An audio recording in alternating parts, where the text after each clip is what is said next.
Tia, eu quero Procura ver. ver mais. Você conhece o lobisomem? Eu não. Eu conheci. Agora. Todo mundo aqui! Deve ser a Stephanie. Não, antes de cortar Não, o antes bolo. de cortar. A Stephanie vai falar. A Stephanie quer falar. A Stephanie. Ô, mãe! Ô, desagradável! Ridícula. Que Faz coisa, favor. hein? Faz favor, vem pra cá. Vem, a sua Vem, filha tchau. vai falar, querida.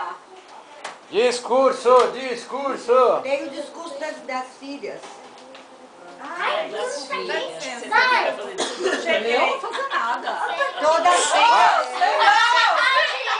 Onde eu fico? essas filhas. Fica aqui, aí, pode Posso ficar aí. falar? Muito obrigada. Pode. Mãe, palavra pequena, mas com um significado infinito, pois quer dizer amor, dedicação, renuncia a si própria, força e sabedoria. Ser mãe não é só dar à luz, e sim participar da vida, dos seus frutos gerados ou criados. Obrigada por existir. Obrigada a todas vocês por estar conosco sempre que precisamos. Um beijo para todas vocês. Ai, que lindas!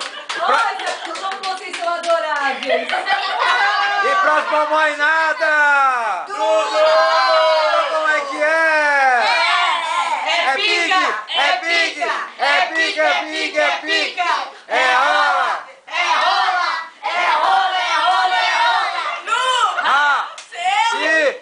Bu! A mamãe! Mamãe! Mamãe! Agora todo mundo, todas as mamães vai cortar o primeiro pedaço desse desagradável.